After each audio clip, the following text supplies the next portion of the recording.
Ibrahim I merupakan Sultan dan Khalifah Uthmaniyah pada abad ke-17, seorang pemerintah yang hidupnya dibentuk oleh ketakutan sejak kecil.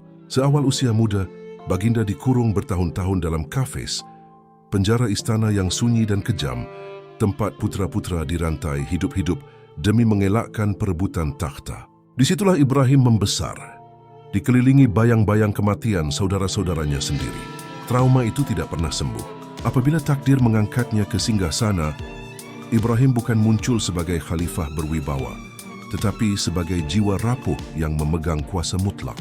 Pemerintahannya dicemari obsesi, paranoia dan ketidakstabilan emosi. Perbendaharaan empayar dihamburkan untuk memenuhi nafsu pribadi. Istana demi istana dibina, sementara ratusan gundik dikumpulkan, bukan sebagai simbol keagungan, tetapi sebagai alat pelampiasan ketakutannya sendiri. Namun tragedi sebenar bermula apabila cemburu dan paranoia bertukar menjadi hukuman kejam.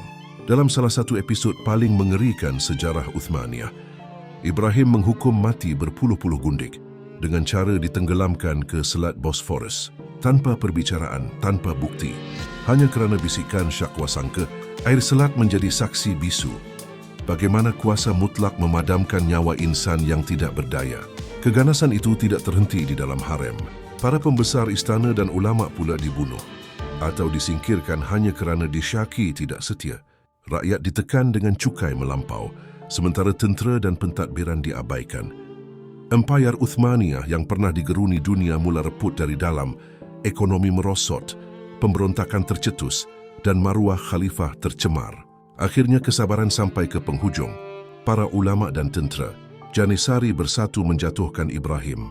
Pada tahun 1948, khalifah yang pernah menenggelamkan orang lain ke laut mengakhiri hidupnya dengan dicekik, satu pengakhiran tragis dan simbolik bagi pemerintah yang tenggelam dalam kegilaannya sendiri. Penutup kisah Ibrahim adalah peringatan sejarah yang keras, trauma yang tidak disembuhkan, kuasa tanpa semak imbang dan kezaliman yang dibiarkan mampu memusnahkan bukan sahaja seorang manusia tetapi sebuah empayar agung. Jika anda suka kisah sejarah gelap dan epik seperti ini, jangan lupa tekan like, subscribe dan kongsikan video ini supaya lebih ramai belajar daripada sejarah.